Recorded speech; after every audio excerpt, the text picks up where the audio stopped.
Assalamualaikum warahmatullahi wabarakatuh.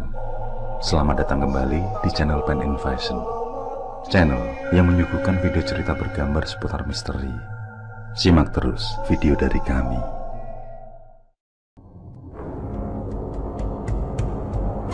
Malam mencekam di ladang jagung.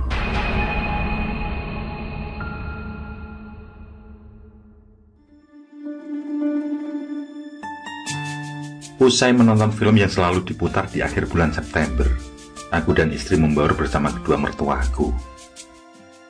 Memang, setiap akhir bulan aku dan istri sepakat duluan ke rumah mertuaku, agar hubungan antar keluarga selalu terjaga. Sambil menikmati kudapan, secara mengalir, mertua laki-lakiku mulai berkisah satu hal nyata, yang dialami pada masa dulu. Mungkin alur film yang baru selesai tayang menjadikannya mengingat kisah kelam di masa-masa itu. Dan aku bersama istri dengan seksama mulai mendengarkan penuturan panjang mertuaku tersebut.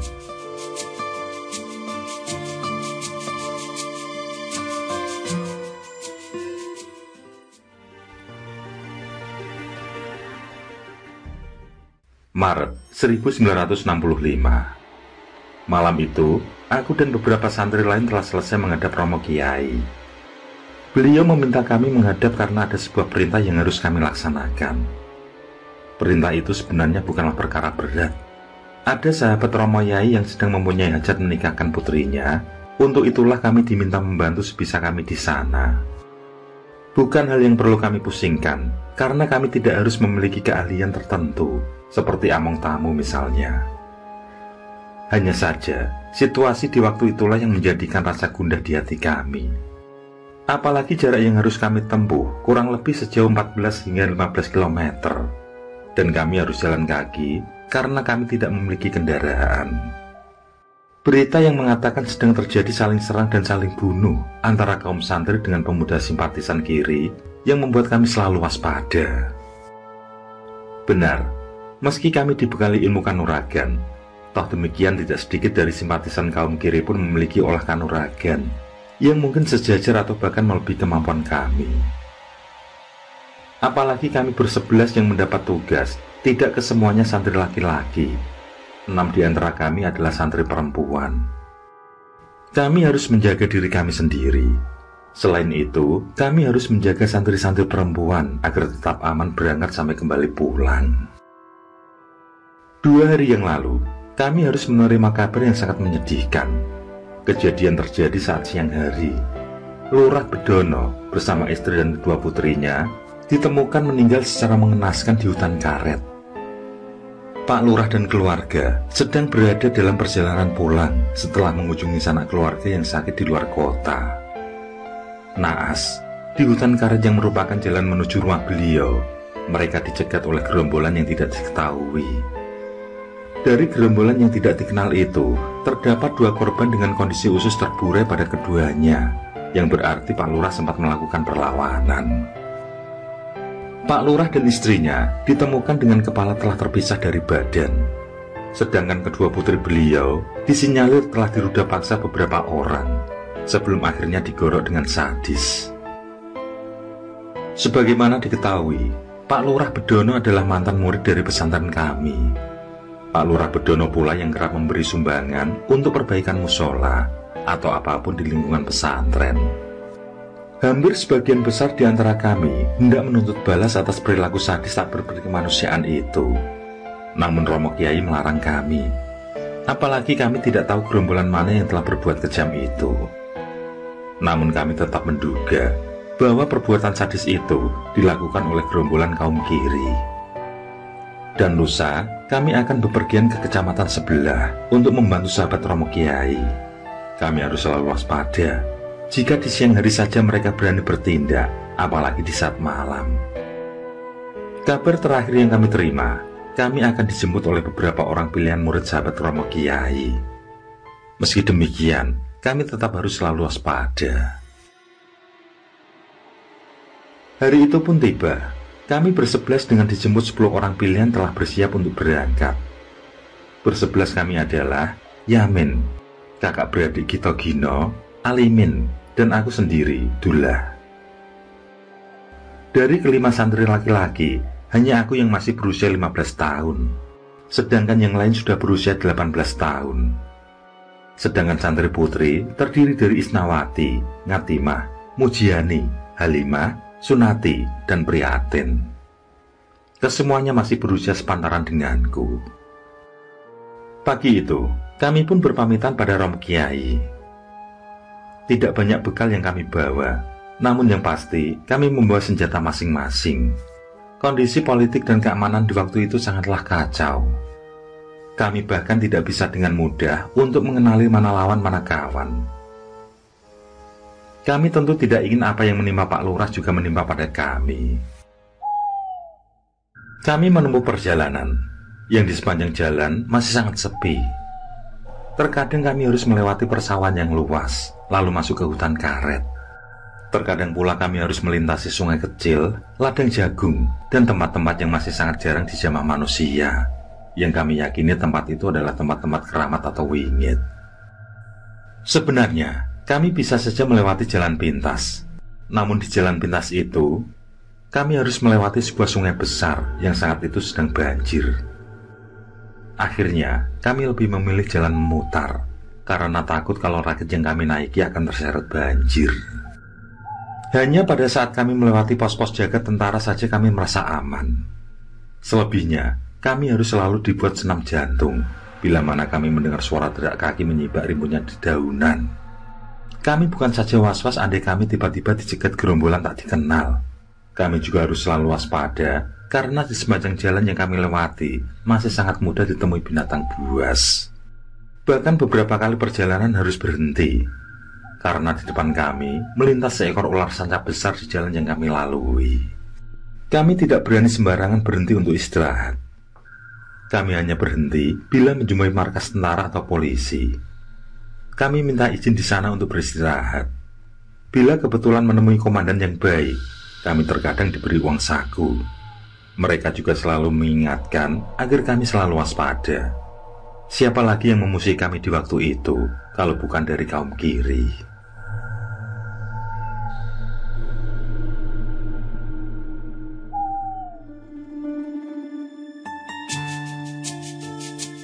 Perjalanan melelahkan itu pun berakhir. Kami telah sampai dan disambut dengan hangat. Kami hanya istirahat sebentar karena harus membantu yang lain untuk menata ruangan serta bebersih tempat. Besok pagi-pagi sekali, acara akad nikah akan dilangsungkan. Kesibukan pun segera menghampiri kami. Esok sorenya, acara hajatan itu pun selesai. Kami merasa lelah, namun kami ikut bahagia karena tenaga kami sangat dihargai di sana. Kami tidak dianggap sebagai pembantu, melainkan kerabat keluarga. Kami pun diberi uang saku yang cukup besar nilainya di waktu itu. Kami juga disuguhi makanan-makanan yang sangat jarang, atau bahkan belum pernah kami temui sebelumnya. Sore itu kami dilarang pulang, karena perjalanan pasti akan sangat berbahaya. Namun Kang Yamin, tertua di antara kami tetap bersikeras untuk pulang. Kami akan melewati jalan pintas.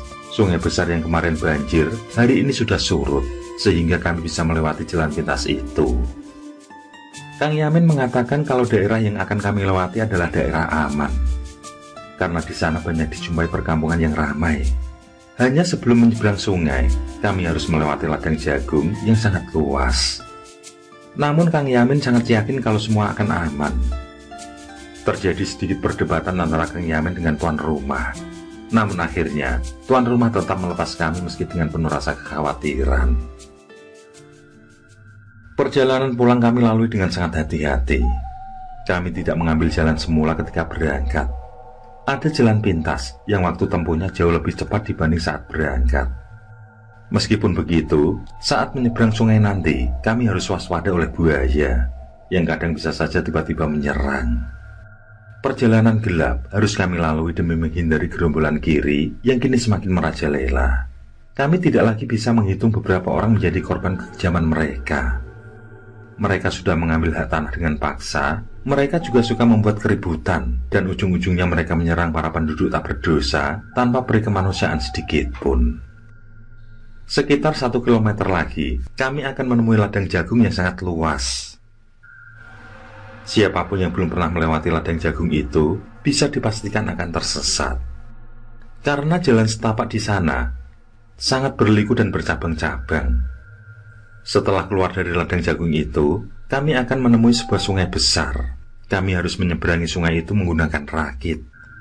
Saat itu, jembatan penghubung sudah sangat rusak dan tidak layak dilewati. Setelah itu, barulah perjalanan darat kembali sekitar setengah jam dan sampailah di pesantren. Secara samar, kami mendengar suara menderu, suara bising dari kejauhan. Perasaan kami pun seketika menjadi was-was. Jangan-jangan mereka adalah para pemuda rakyat atau barisan tani. Gerombolan kiri itu bisa saja langsung menyerang kalau mereka melihat kami. Secara otomatis, kami pun berjalan lebih ke arah dalam, menerjang semak belukar dan rumput tinggi. Yang terpenting perjalanan kami tidak diketahui oleh mereka. Suara menderu itu semakin lama semakin dekat. Kami semakin waspada. Benar saja, beberapa saat kemudian kami melihat 2 truk beriringan melintasi jalan desa. Melalui sela-sela ilalang yang tinggi itu pula, kami secara samar melihat beberapa perempuan yang berteriak-teriak minta tolong. Kami menduga kalau truk itu pasti juga akan menuju ladang jagung. Bedanya, mereka melintasi jalan desa, sedangkan kami melewati jalan tikus yang menerobos hutan-hutan. Dalam hati ada sebuah kekhawatiran akan nasib para perempuan itu. Kami juga hanya bisa menduga kalau mereka menjadi korban penculikan. Dan kesimpulan dari dugaan itu adalah mereka pasti akan melenyapkan para perempuan itu di pinggir sungai. Tapi semuanya dugaan. Kami tidak berani menyimpulkan lebih lanjut.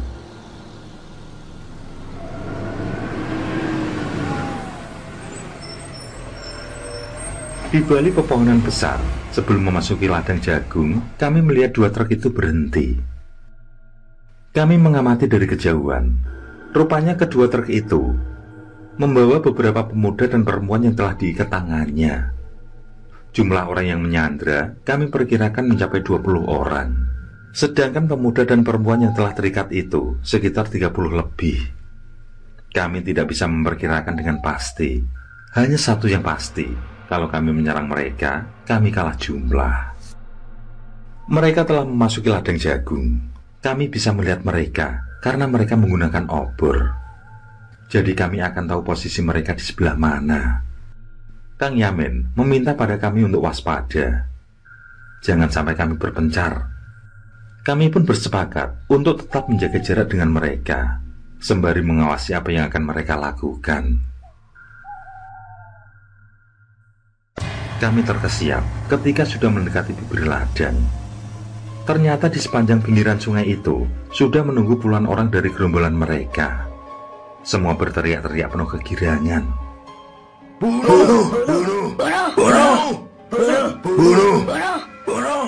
Kata itu adalah yang terjelas masuk ke telinga kami. Masing-masing dari kami pun telah siap dengan senjata terhunus. Kami masih terus mengawasi apa yang akan mereka lakukan terhadap para pemuda dan perempuan itu. Kesemuanya ditawan dengan tangan dan mata tertutup. Para perempuan yang ditawan itu masih menangis menghibah, memohon agar mereka dilepaskan. Namun semakin para perempuan itu menghibah, semakin menggelak tawa mereka. Pemandangan mengerikan harus kami saksikan pada saat itu juga. Para pemuda dan perempuan yang telah mereka ikat itu, kemudian mereka sembelih satu persatu. Tubuh para pemuda dan perempuan itu mereka biarkan menggelepar di pinggiran sungai. Tubuh kami ikut bergetar melihat kesadisan itu. Di satu sisi jiwa kami terpanggil untuk menolong, namun di satu sisi kami hanya akan mengantar nyawa bila menyerang mereka dengan konyol. Akibatnya, kami pun hanya bisa menyaksikan semua itu dengan tanpa daya sama sekali. Maka kami pun bersepakat untuk menghindar saja dari mereka. Nanti saat mereka pergi, baru kami akan keluar dan segera menyeberang. Pada saat kami mulai bergerak menjauh itulah, kami mendengar sebuah teriakan. Waduh. Rupanya ada 2 orang perempuan dan seorang pemuda berhasil melarikan diri saat mereka sedang antri untuk disembelih. Sialnya, mereka berlari ke arah tempat yang sedang kami lalui. Di belakang mereka, belasan orang ikut berhamburan mengejar dengan senjata terangkat siap menebas. Kami pun ikut lari secara tunggang langgang.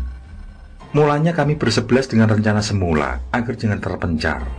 Namun ketika kami menyadari bahwa gerombolan pengejar mulai mendekat, kami pun bersepakat untuk berpencar agar mereka pun kesulitan menangkap kami. Pada saat itu, aku justru menyarungkan golok karena kurasa menghambat pergerakanku. Aku masih sempat menyambar tangan Mujiani dan Halimah, dan kuajak mereka berlari ke arah bukit yang bertolak arah dari pinggiran sungai. Keduanya pun hanya manut karena saking takutnya. Untuk sementara karena keterpaksaan, kami yang bukan muhrim pun tetap bergandengan agar tidak terpisah satu dengan yang lain. Arah pesantren seharusnya adalah ke utara setelah menyeberang sungai. Namun kami terpaksa harus berputar haluan karena di sepanjang pinggiran sungai mereka terus menghadang. Waduh sing idul, waduh sing idul. Beberapa di antara mereka berteriak sembari mengejar kami, yang memang berlari ke arah selatan. Aku tidak berpikir apapun, selain fokus agar segera sampai ke rumah penduduk yang berada di kaki bukit. Aku tidak lagi memikirkan teman-teman kami yang lain. Aku hanya fokus pada Halimah dan Mujiani. Aku yakin Kang Yamin dan lainnya pun sedang dalam posisi yang sulit. Ladang jagung itu pun porak-poranda. Nafasku sudah sangat tersengal. Begitupun Halimah dan Mujiani. Bahkan beberapa kali aku terpaksa menyeret Mujiani yang sudah kehabisan tenaga. Gelap dan tidak tahu arah. Yang kami lakukan hanya berlari dan berlari. Teriakan-teriakan dari gerombolan yang mengejar kami membuat nyali kami menjut juga. Jatuh bangun dengan jantung yang terpacu kencang dalam kegelapan benar-benar membuat kami tercekam. Kami harus cepat atau nasib kami seperti mereka yang disembelih seperti kambing. Kami tidak tahu telah sampai di mana, karena pada saat itu kami berada di sebuah lapangan kecil yang tidak lebih besar dari lapangan bulu tangkis. Di lapangan kecil itulah para pengejar berhasil mengepung kami. Aku berkata pada Halimah dan Mujiani, kalau memang sudah ajal aku siap, tapi aku tidak mau mati pasrah. Kita harus melawan. Halimah dan Mujiani mengangguk. Dalam sisa-sisa tenaga dan nyali yang kami miliki, bersamaan kami pun menyabut senjata masing-masing. Langsung paten wae, ojo kesuwen. Salah satu dari mereka menyuruh pada yang lain. Aku melihat golok, celurit, bahkan ada yang membawa tombak di tangan mereka. Mereka pun menghambur ke arah kami, seperti semut yang menggerubuti butiran gula. Lututku pun gemetaran. Aku tidak bisa membayangkan kami bertiga disembelih seperti kambing, dicacah-cacah seperti daging cincang. Aku tidak mau bernasib seperti itu.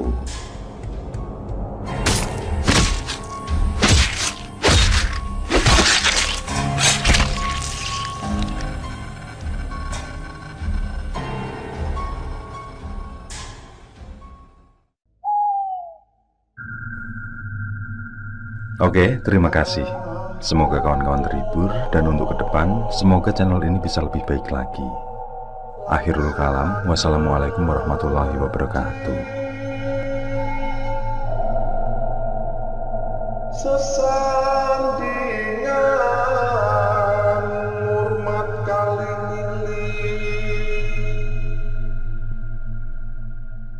lakukan pungkasane